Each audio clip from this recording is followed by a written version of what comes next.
अभी तक हमने स्थानीय शासन में स्थानीय शासन का अर्थ, विषय और भारत में स्थानीय शासन दो तरह के होते हैं। कौन कौन से बताए थे? एक ग्राम पंचायत और दूसरी नगर पालिका, है ना। यानी कि एक ग्रामीण स्तर पर होती है और दूसरी शहरी स्तर पर होती है, जिसको नगर पालिका कहते हैं। ठीक है। उसके बाद हमने क्या पढ़ा था? स्थानीय शासन की हमें आवश्यकता क्यों होती है, आवश्यकता क्यों है। ठीक है। अब हम क्या पढ़ने जा रहे हैं?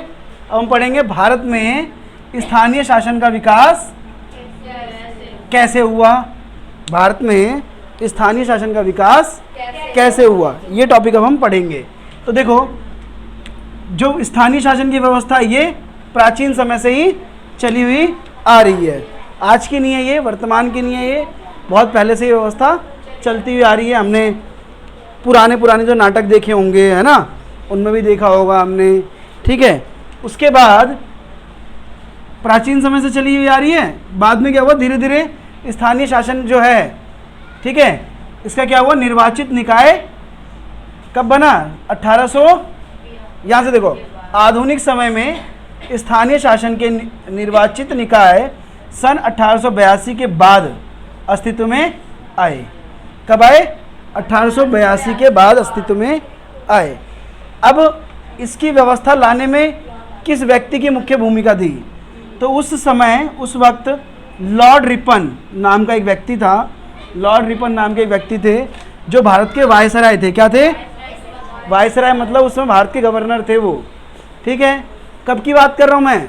जब हम अंग्रेजों के गुलाम थे, ईस्ट इंडिया कंपनी भारत में शासन कर रही थी। उस समय 1882 का समय था, क्योंकि हम आज़ाद कब हुए थे? 15 अगस्त 1947 को। उससे पहले यहाँ पर किसका शासन था?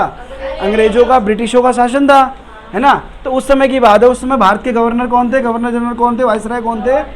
लॉर्ड रिपन थे, ने इस निकाय को बनाने की शुरुआत की थी। ठीक है। और उस समय ये जो निकाय बना था, स्थानीय शासन बना था, उसको लोकल बोर्ड कहते थे, यानी कि मुकामी बोर्ड कहा जाता था। क्या कहते थे उस समय? Local board. ठीक है। ये कहते थे इसको, स्थानीय शासन को। ठीक है, इतना क्लियर है। उसके बाद 1919 में एक गवर्नमेंट ऑफ इंडिया एक्ट आया। ठीक है। 1919 में क्या आया? गवर्नमेंट ऑफ इंडिया एक्ट आया।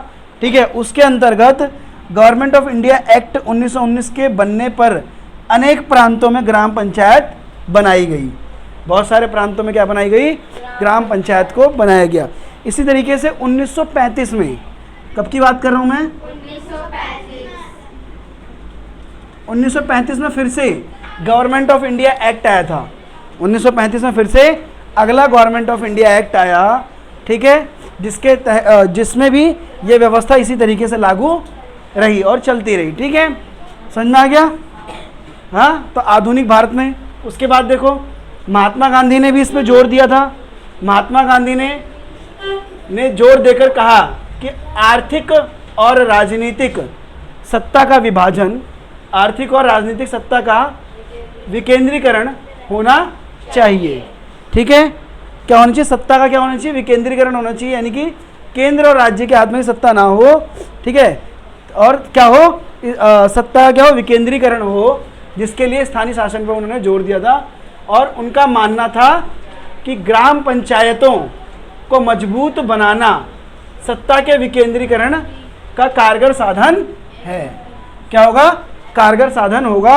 अगर हम ग्राम पंचायत का विकास अच्छे से करते हैं, है ना, तो उससे क्या होगा?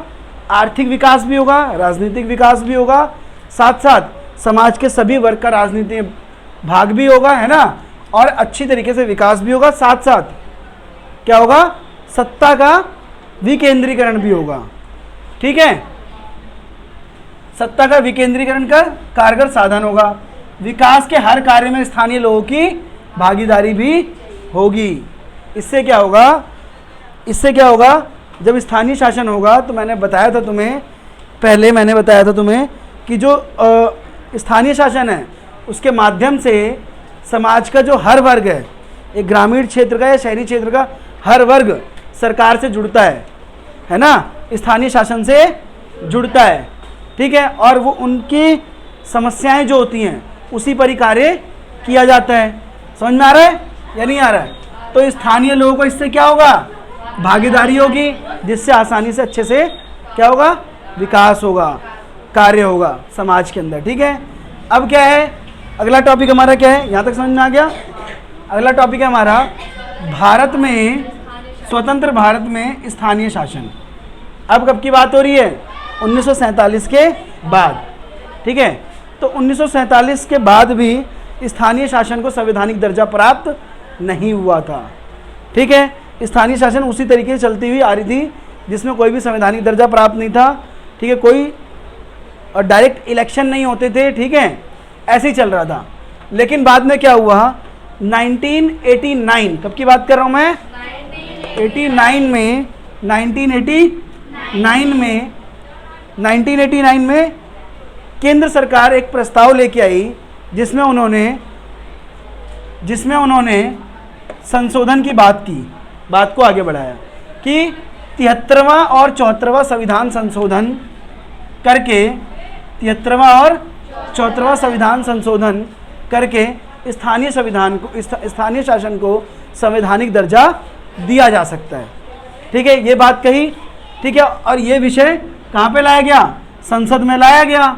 ठीक है, और ये संशोधन जो है 1992 में पारित हो गया, इसको पास कर दिया गया। 1992 में 73वें और 74वें संशोधन को संसद में क्या कर दिया गया, पास कर दिया गया। अब संसद में पास हो गया और 1993 में 73वां और 74वां जो संविधान संशोधन है इसको लागू कर दिया गया। जो 73वां संविधान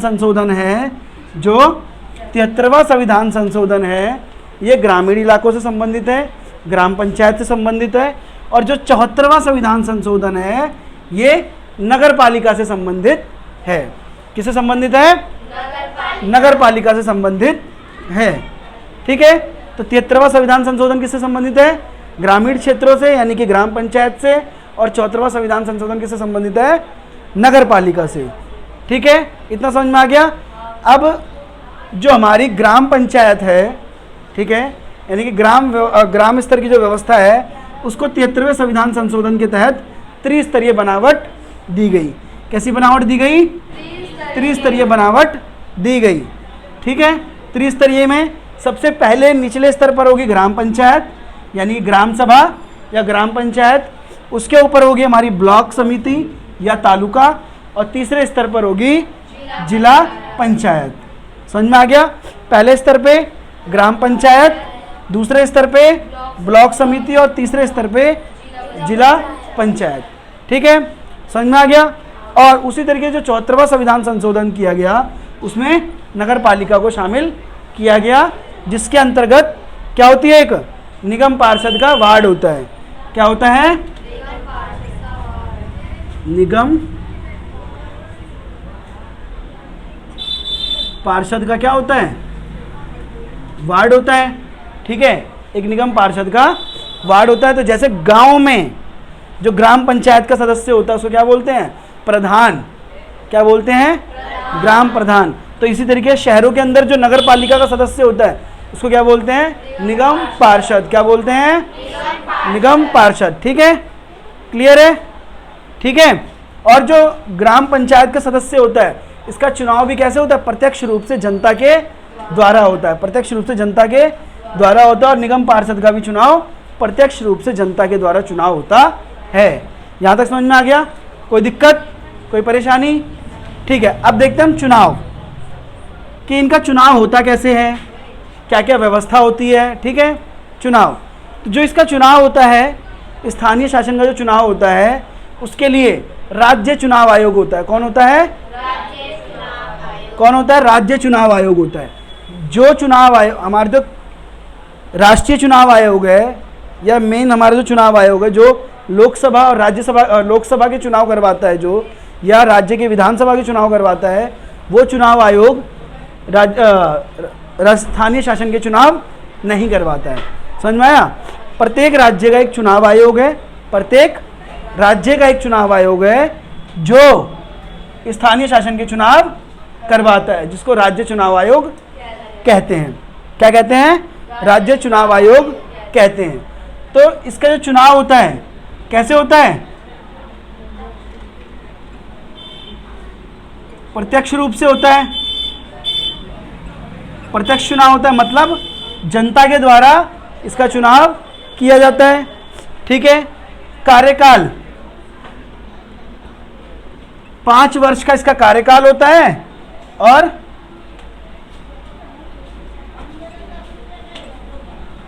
5 वर्ष का इसका कार्यकाल होता है।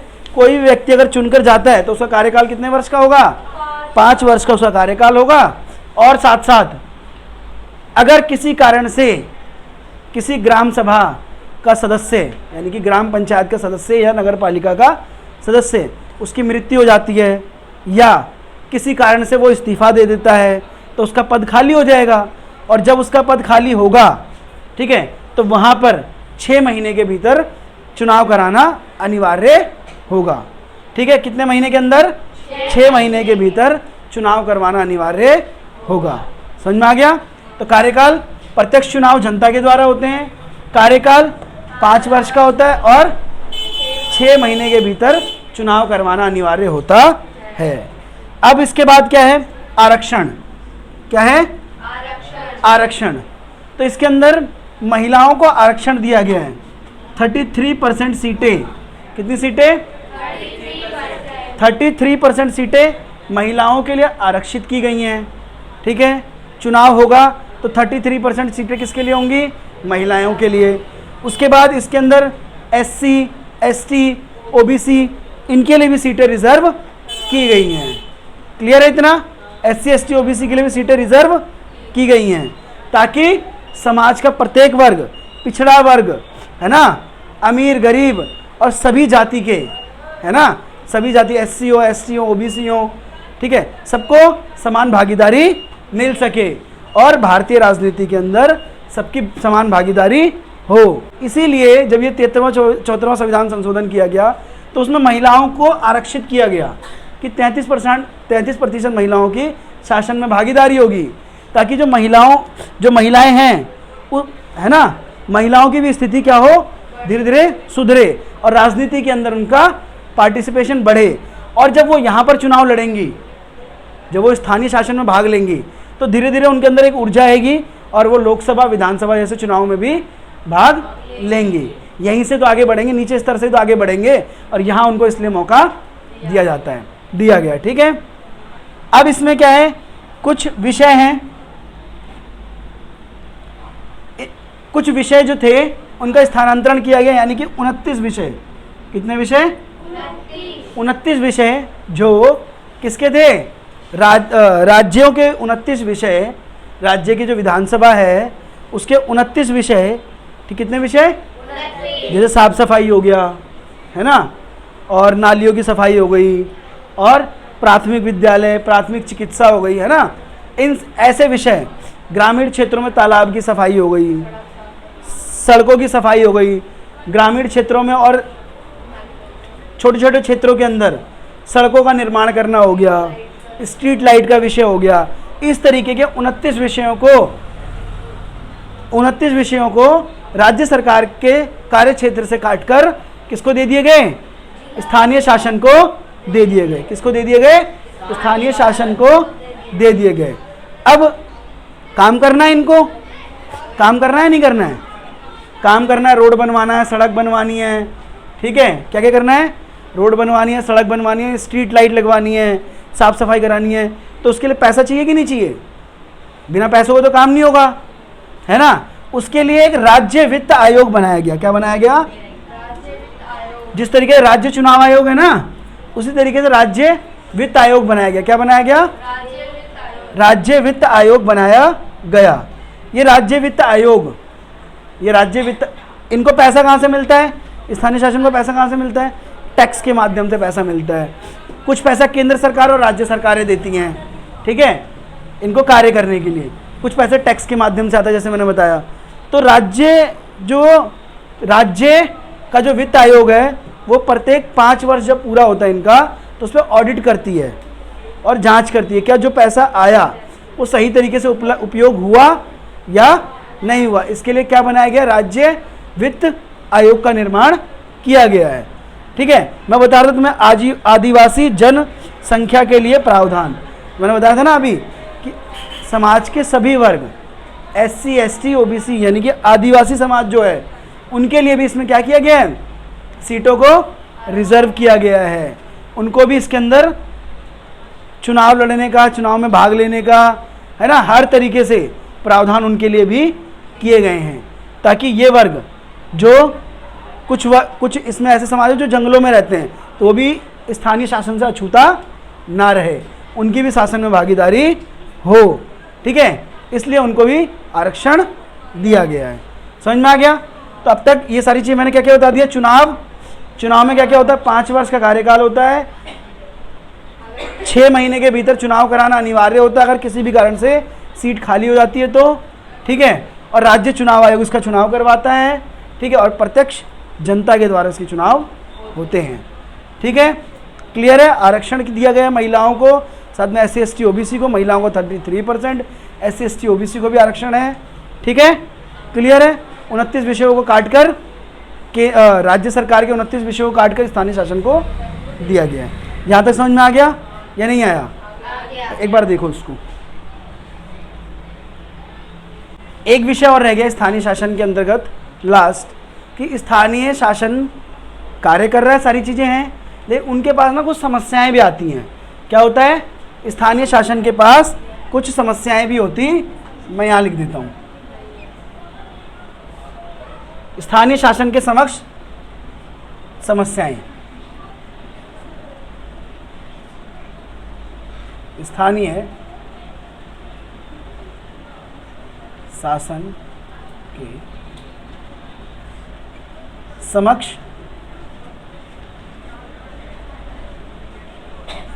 समस्याएं, स्थानीय शासन के समक्ष समस्याएं भी हैं, कुछ समस्याएं भी हैं। तो कौन कौन सी समस्याएं हैं? पहली बात तो इनके पास धन का अभाव होता है। क्या होता है? धन का अभाव। हाँ, पैसे की इनको दिक्कत होती है कार्य कराने के लिए। दूसरी समस्या क्या होती है इनके पास? क्या होती है दूसरी समस्या, बताओ? हाँ, धन के लिए ये केंद्र और राज्य सरकारों पर निर्भर होते हैं। क्या होते हैं? केंद्र और राज्य सरकारों पर निर्भर होते हैं। ठीक है। तीसरा, इनके पास जितना काम दिया गया है ना, ठीक है, उतना पैसा नहीं आता है, मतलब धन से अधिक ज़्यादा खर्चे हैं इनके पास। क्या है? आय से अधिक खर्च है। और तीसरी चीज़ क्या है? जनता इसके प्रति जागरूक नहीं है। जनता इसके प्रति जागरूक नहीं है। इस तरीके की कुछ समस्याएं भी स्थानीय शासन के पास रहती हैं। समझ में आ गया या नहीं आया? ये चैप्टर आपका यहीं पर समाप्त होता है। ठीक है। अब किसी भी तरीके की कोई समस्या है तो आगे आप कमेंट करके पूछ सकते हैं। ठीक है, थैंक यू।